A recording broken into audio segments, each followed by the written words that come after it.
My name is Ernest M. Keeling.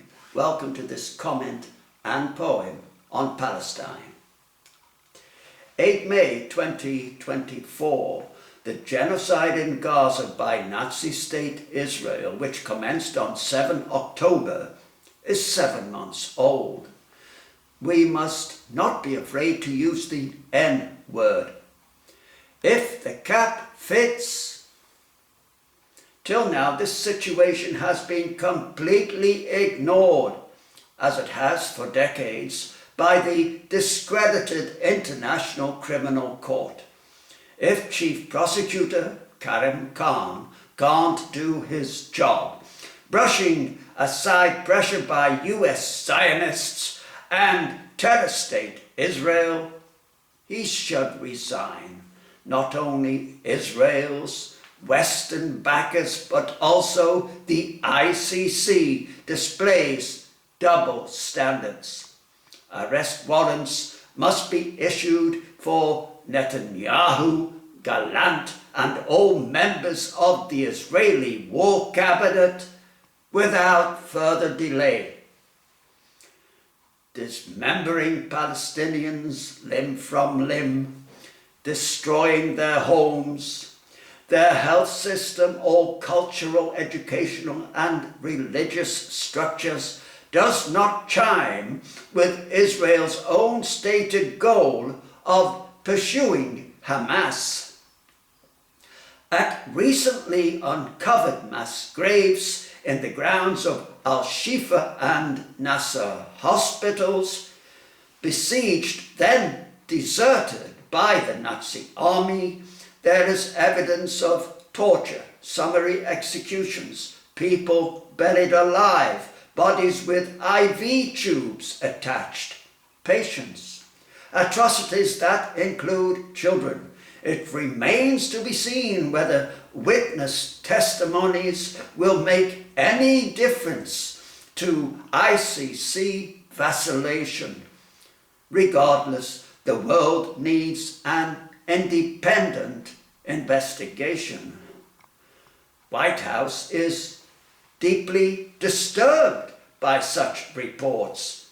Nevertheless, Genocide Joe continues to airlift infinite supplies of WMD to the Nazi state and recently signed off on another military aid package worth $26 billion. Which begs the question, how deeply disturbed is this senile Zionist genocidal maniac? Regarding the US nationwide pro-Palestinian student protesters, many of whom are Jews, he stupidly conflates anti-Zionism with anti-Semitism. A toxic blunder which puts Jews at risk the world over, whatever their stand on Israel, even when they are anti-Zionist. Feckless PM Sunak and opposition leader Starmer, the Tweedledum and Tweedledee of the UK Parliament, are Biden's most fawning lapdogs. And the front benches of both parties bring shame on the British people. Also, Zionist-phile Chancellor Olaf Scholz must agree with Israel's description of Palestinians as untermenschen, subhuman, to continue being their second largest cheerleader, arms supplier. Pro-Palestinian rallies in Germany are stamped on, while Scholz washes away German guilt for the Holocaust with the blood of Palestinian babies. If the army of Israel took Palestinians prisoner, gassed them, burned their bodies in ovens, one assumes he would continue his support. There's little difference between this method of extermination and shelling Palestinians to pieces, including babies, burning them alive at home, creating mass graves, burying them alive. We already know Palestinians are being starved to death, including premature babies in their cots. EU Commission President Ursula von der Leyen sports the same Nazi ensign.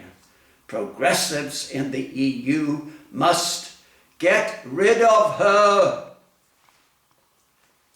The flagrant disregard by the West of fascism in the Zionist psyche abroad or in Israel, including bringing neo-fascist settlers into government like Smotrich and Ben-Gvir, has contributed to the present-day Amalekite climate in Gaza because of the immunity afforded the Old Testament neo-Nazi regime, whose war crimes and crimes against humanity multiply exponentially because it's never made accountable. What happened on 7 October 2023 did not happen in a vacuum. Netanyahu and Christian Zionists, many in the US Congress and on the UK House of Commons front benches, want you to think so. This poem, among others on my channel, shows the actions of the Nazi state pre-genocide were no different. What's happening now is an extension of what preceded. The bombing of 3 schools during its war on Gaza in 2014, designated shelters by the UN for internally displaced refugees, were by any metric war crimes, crimes against humanity, against the civilian population, but were, like many incidents, willfully ignored by the ICC. Nota bene, these attacks were part of a broader military Operation Protective Edge, which killed some 2,200 Palestinians, including 500 children. The attack on the UN-run co-ed in Beit Hanun on 24 July killed 13 people, including 6 children. That on 30 July, on the UN-run girls' elementary, Jabalia, killed 20, including 3 children. The third attack on 3 August at the UN-run boys' school in Rafah killed 12, including 8 children. A total of 45 deaths, with 17 children in a gruesome tableau of bodies blown apart. Many others were wounded. The stress on run-of-the-mill or everyday school emphasizes these havens of civilian refuge were just that, not arms depots, the lie often used by the Nazi state as an excuse to massacre civilians. The climate of impunity in which this Zionist anti-Semitic entity acts, flouting international law, must end. Also, no Western leader ever says Palestinians have the right to self-defense, the excuse Israel uses to bomb women and children. All Palestinians must be free, from the river to the sea. View also my poem, Shujair, 20 July 2014. Copyright This villanelle is titled Schools of Gaza 2014. A UN humanitarian run-of-the-mill school, 13 dead bodies including 6 children at elementary co-ed in Beit Hanun. They took for granted all were immune, safe and sound under UN flag at the UN humanitarian everyday school. Not humans anymore, but corpses and ghouls. Arms and legs, spillikins of brains daubed the co-ed in Beit Hanun.